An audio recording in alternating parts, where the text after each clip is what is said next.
Nós estamos aqui mais uma vez recebendo a talentosa companhia de Jacó Pinheiro Goldberg, jurista, psicanalista, psicólogo e grande especialista em questões judaicas. Ele é descendente de judeus poloneses. Estou criando aqui uma forma de comunicação nova no meu canal José Neumann de Pinto no YouTube, chamado Depoimento. Então, vou pedir um depoimento do Jacó Goldberg sobre o conflito iniciado com um ataque terrorista desumano, cruel, absurdo, dos terroristas do Hamas no Estado de Israel.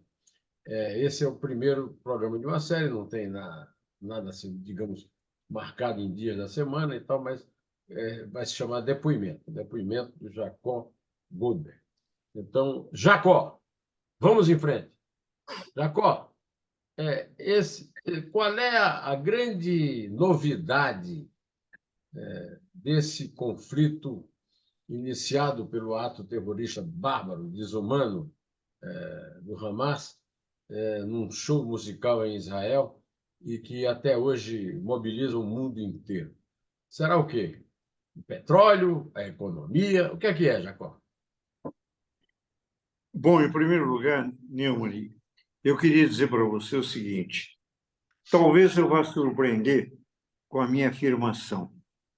Eu acho que o Hamas não é um grupo terrorista. O terrorista, não obstante a brutalidade e a violência com que ele age e ele atua, ele, em geral, tem um propósito final, que é o de contestar a autoridade, seja política, religiosa, ideológica e assim por diante. Eu acho que não é o caso do Hamas. No dia 7, não aconteceu, na minha opinião, um atentado de terrorismo. Aconteceu um ato de monstruosidade. Eu costumo dizer, e é dessa maneira que eu enxergo, que aqueles criminosos cometeram um crime que nem os nazistas tiveram a pachorra, a falta de um mínimo de condições de se orgulhar e de exibir. Os nazistas criaram os campos de concentração. A família do meu pai morreu em Auschwitz. Mas no campo de concentração, os nazistas colocavam Arbeit macht frei, o trabalho traz alegria. Ou seja, os nazistas faziam uma maquiagem do horror do seu crime. Esses bandidos, eles tinham orgulho do crime, vaidade do crime. Eles se consideram heróis por estuprarem uma mocinha, cortarem o seio dela, cortar a cabeça e mandar o vídeo para a mãe dela. Antônio Guterres, secretário-geral dessa organização inútil, anti-humana, que é a Organização das Nações Unidas, Antônio Guterres teve a coragem de dizer que era preciso compreender esse ato dentro de um contexto. Portanto, você que está nos assistindo, se amanhã souber que um estuprador violentou uma criança vizinha sua, alguém dirá, mas é preciso contextualizar, é preciso estudar o que é que aconteceu com esse homem na infância. É preciso entender a motivação. Antônio Guterres é o sujeito, é o bandido cúmplice que hoje, em termos midiáticos, se espalha pelo mundo numa contaminação envenenada. Não, o problema não é de antissemitismo, tem nada a ver com antissemitismo. O problema é anti-humano.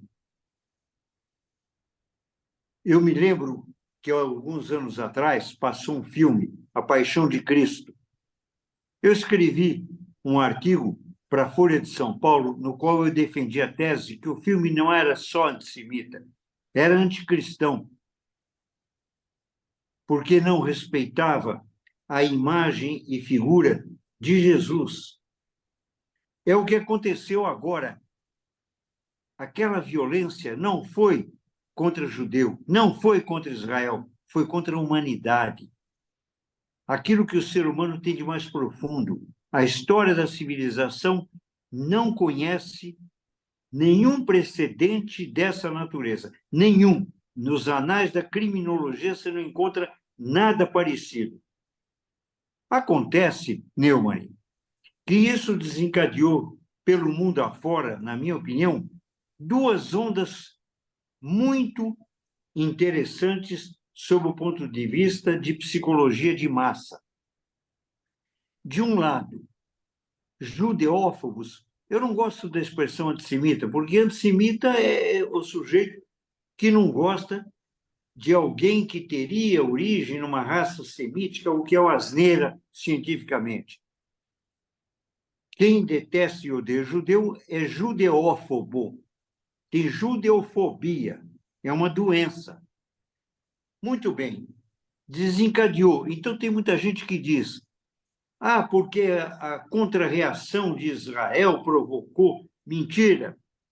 O sujeito só fez a catarse. O sujeito que já era judeófobo, ele colocou para fora a pestilência desse sentimento. Essa que é a realidade. E tem muitas razões para isso. Mas, ao mesmo tempo, Neumann, surgiu um novo fenômeno muito interessante, que, na minha opinião, culminou com a eleição do Milei para a presidência da Argentina. E eu quero explicar isso. A Argentina é um país que tinha uma longa, profunda e intensa tradição antijudaica. Foi lá, Isso, foi lá que foi preso o famoso personagem de Hannah Arendt, o Eichmann, o carrasco judeu, que foi de lá foi levado para Tel Aviv para ser julgado, para Jerusalém. exatamente. Eichmann ele em Jerusalém, sido, clássico da Hannah Arendt. E ele tinha sido asilado pelo Perón. Muito bem. Acontece que O num país, Jacó, dois Jacó, países, Jacó, sim, aqui diga. também. Joseph Mengele veio para cá, teve outro, aquele alemão da Volkswagen. Aqui também houve também abrigo para criminosos de guerra nazistas durante a nossa democracia de 46. Desculpe interrompê-lo, mas só Não, lembrar mas isso. Não você foi só da tem. Argentina, não. Não, mas foi muito bem lembrado. Foi muito bem lembrado. Aliás, sobre isso, eu quero até anotar um detalhe, que nós, no Brasil, podemos ter um orgulho. Nós somos o único país da América que nenhum deles morreu na cama. É curioso isso. Mas isso é matéria para um dia, daqui uns 20, 30 anos, a gente faz um programa a respeito, viu, Nelman? Tá certo. Vamos em Por que frente, que aqui no então. Brasil... A sua tese sobre que o conflito não é economia, mas é filosofia, religião e psicologia. Exatamente. É sobre isso que nós temos que falar. Então, eu estou querendo discutir com você e com o seu seguidor o seguinte: o que é que explica o fenômeno extraordinário da eleição do Milei na Argentina? Que, aliás, a mídia tanto não expôs. Se trata de um judeu, um homem que se converteu ao judaísmo. Ora, alguém pode dizer: pô, mas o que isso tem de excepcional? Tem tudo a ver. Quer dizer, um argentino de família cristã, acompanhando um rabino ortodoxo, se converte ao judaísmo e, antes da eleição, é importante deixar claro, antes da eleição, ele dá uma entrevista e diz que ele não vai à igreja, que ele vai à sinagoga, que o livro de cabeceira dele não é a Bíblia, é a Torá. Isso sim é um homem de coragem, de autenticidade. É um sujeito que vira e diz: me converti, pronto. Amanhã, se eu quiser, eu me converto ao budismo, me converto ao que eu quiser. É um homem independente, livre e corajoso. Acontece que a sociedade argentina correspondeu. Mas o que é que isso tem de singularidade? Será coincidência que na a Ucrânia, depois da Alemanha, era o país mais judeófobo da Europa, onde tinha grandes pogroms. É eleito um judeu que é casado com Pogrom, uma cristã. o pogrom é uma palavra que vem do eslavo, que significa perseguição a judeu, e foi antes do Holocausto. O pogrom é antes do Holocausto, em território da Grande Rússia, Ucrânia, etc. Mas particularmente na Ucrânia. Particularmente na Ucrânia. Muito bem. E a Ucrânia elege Zelensky, também do mesmo perfil psicológico do Milei, um sujeito autônomo, independente, rebelde, que enfrenta o tirano Putin, casado com uma cristã. E aí acontece um fenômeno que merece a nossa atenção. Depois de milhares e milhares de anos. É a diáspora, Jacob. A diáspora. Exatamente. Você colocou o dedo no aspecto angular de uma problemática extraordinária. Hoje, o judaísmo tem dois grandes polos. Até ontem tinha um grande polo, o Estado de Israel. Agora tem dois, a diáspora e Israel. Na diáspora tem dois presidentes judeus, Zelensky e Milei. Israel tem Herzog. Três presidentes judeus de uma minoria absoluta demograficamente na humanidade. Será que isso não tem nenhum significado? Nenhum. Tem. E se você me permitir, eu vou me socorrer da história do Brasil. Antônio José da Silva. Há anos atrás, eu escrevi um livro chamado Cidade dos Sinos.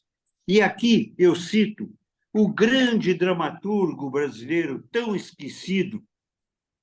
Você imagina que ele era considerado, para Silvio Romero, este ilustre fluminense é a antítese perfeita de José de Anchieta.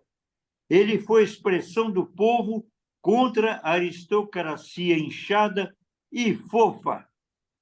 Se você me permite, eu vou ler uns versos do Antônio José da Silva. Eu só quero que você lembre que o poeta era conhecido como Taramela. O judeu. O judeu, Antônio José da Silva, o judeu. Antônio José da Silva. Pode seguir.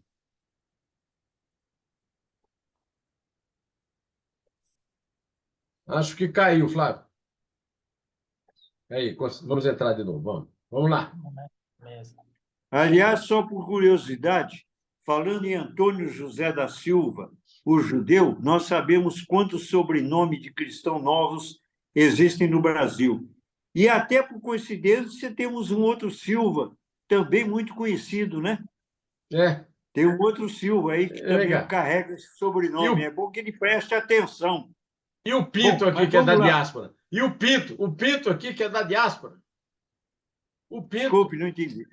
O Pinto aqui, José Neumann e Pinto, pertencente à diáspora nordestina. Sim, mas você escarradamente tem o espírito rebelde do judeu independente, complicado, encrenqueiro. Mas eu vou ler aqui os versos do Antônio José da Silva, que, na minha opinião, revelam um inconsciente coletivo na América Latina do judaísmo que explode com o Milei. Eu sou o Taramela, o vivo morto, que por ti me imagino morto e vivo. Mas não cuides que vivo porque vivo, pois ainda que vivo, vivo morto. sou, enfim, morto-vivo, e vivo-morto. Se qual fênix nas cinzas quando vivo, mariposa nas chamas quando morto. É isso, é fênix. Na América não cabe judeofobia. Não adianta Partido Comunistazinho tentar fazer campanha contra Israel, contra judeu. É inútil. Nós não estamos na Alemanha nazista. Esse país é um país... Eu escrevi um livro chamado Judaísmos no Plural. Aqui existe um judeu-cristianismo. Milhões de evangélicos vão com bandeira de Israel para a rua. Milhões de judeus. Você vê que até o meu inconsciente falou. Evangélicos. Com o nome daquele judeu que morreu na cruz. O judeu-cristianismo vai enfrentar o totalitarismo dos mistagogos que imaginam que podem dar um golpe de Estado e depor Deus do seu trono. Não dá. Não dá. O céu é uma monarquia e tem rei. Quer dizer, Por falar nisso, estamos num conflito por céu, não pela terra, Jacó. exatamente. Só por curiosidade, o Milei se diz anarquista. Aqui no Brás, alguns anos atrás, tinha o Centro de Cultura Espanhola, que editava um jornal chamado Del Bar. Eu fui um dos redatores do Del Bar, e eu tenho muito orgulho de ter a filosofia anarquista. Muita gente presume e concebe que o anarquismo é sinônimo de desordem. Não é. É sinônimo, ao contrário, de uma ordem com liberdade, autonomia e independência, que não precisa de um Estado babá. Eu não preciso de um Estado babá para ficar me dizendo qual é RG, CPF, o que é que eu tenho que fazer, deixar de fazer. Nós caminhamos cada vez mais para uma sociedade independente, livre, ou, de outro lado, para uma China, para uma Rússia, para um regime como Maduro, como esses regimes de 20ª categoria, ou, pior do que tudo isso, a selvageria bandida, criminosa, que no dia 7 decepou crianças e mostrou a cabeça enquanto a multidão urrava de alegria. E agora, o Estado de Israel, soberano, livre, democrático, independente e civilizado, vai lá e crava a bandeira de Israel na faixa de Gaza e vai ajudar os palestinos a se emanciparem desses bandidos. Ô, Jacó, mas o autor do livro A Guerra de Retorno afirma que os palestinos, em geral, rejeitam a existência de Israel e que a paz só poderá vir com uma mudança de mentalidade deles, palestinos. Eles vão ter que aceitar Israel. Por não aceitar, é que estão sofrendo essas barbaridades que o mundo denuncia que o Netanyahu decretou.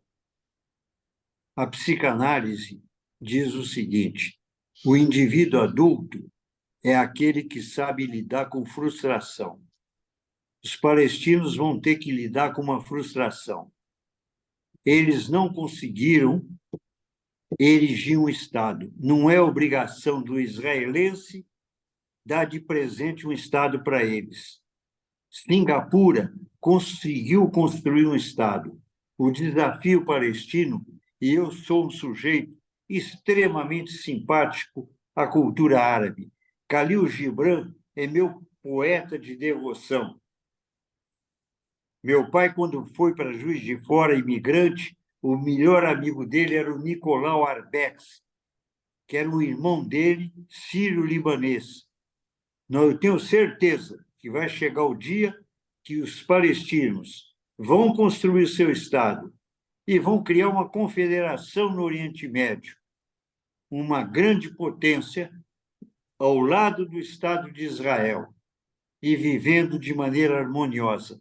Mas antes disso, é preciso liquidar, acabar com os demônios encarnados que cometeram aquela barbaridade do dia 7. Ô, Jacó, e um caminho nesse sentido que você está falando, os árabes já estão seguindo esse caminho. Os árabes do Oriente Médio já estão em pleno convívio com Israel, a Jordânia, É que verdade. chegou a atacar Israel, o Egito, o Líbano. Quer dizer, só resta agora esse enclave palestino. Agora, isso aí eu acho, a partir desse seu excepcional depoimento, corajoso, inteligente e digno, a gente vê que é mais uma batalha da luta da barbárie contra a civilização. Eu Então, diga, é nesse queria dizer sentido. para você, Diga. queria dizer para você, Neumann, que nos anos meus aqui no Brasil, uma das amizades mais profundas que eu tenho, eu prefiro por razões de intimidade não declinar o nome, é uma pessoa que tem ascendência árabe, e eu considero um irmão. Eu quero dizer para você que nada, nada absolutamente nos separa de maneira irreversível. Muito pelo contrário, temos muito em comum. O sufismo, que é um dos braços mais importantes do universo árabe, tem muito a ver com o hassidismo, que é também um braço do judaísmo, que é a mística. É através da mística, é através da confluência do amor e da fé em Deus que nós haveremos de nos encontrar no judeu-cristianismo, que é a grande resposta da humanidade à angústia de existir. Jacó, você falou no sufismo e aí me ocorreu uma coisa óbvia, né? O sufismo é uma escola poética que revelou um poeta que eu considero à altura de Dante Alighieri, de Luís de Camões, de Ovídio, de Virgílio, de grandes poetas orientais. O poeta Rumi. Tenho aqui muitos livros de Rumi traduzidos para o inglês. Rumi era persa. Nasceu e viveu numa cidade chamada Konya, que hoje pertence à Turquia, mas o Rumi era persa. E você citou esse belo exemplo porque é uma poesia de paz, de amor, de grande sofisticação intelectual e que merecia ser tem aquela houve inclusive um espetáculo no Teatro Municipal aqui dos derviches giratórios, que eles ficam girando, os derviches ficam girando no palco, porque dizem que a embriaguez, a tontura que produz O esse sonho, êxtase, né? produz O o êxtase êxtase místico, né? místico. Aliás, o Rumi tem um verso que eu creio que é um dos versos mais bonitos que, por acaso, e não por acaso, me lembra Garcia Lorca. Eu danço com o movimento das estrelas.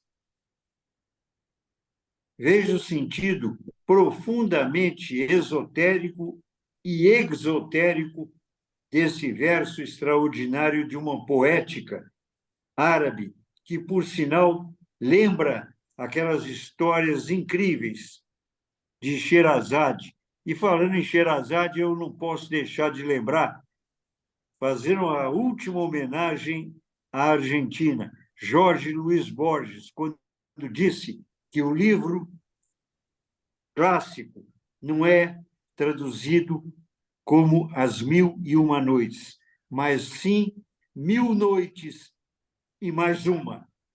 Essa é a grande diferença. Todos nós temos toda essa vida e mais uma.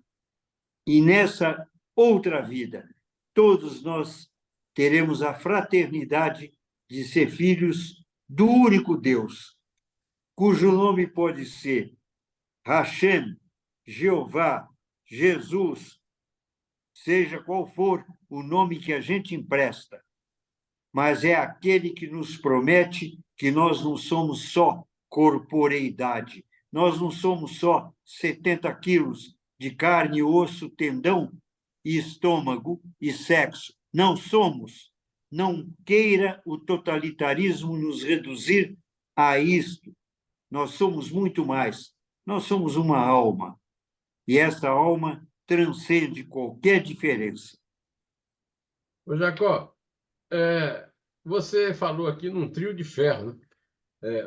O Isaac Herzog é um judeu de origem e os dois representantes da diáspora, o Volodymyr Zelensky e o Javier Milei. São países pequenos e muito afastados uns dos outros. Como é que eles vão ganhar essa guerra pelo céu e não pela conquista da terra, da economia, dos poços de petróleo, mas sim a conquista da civilização celestial? A sua pergunta, como sempre, você, muito mais do que jornalista,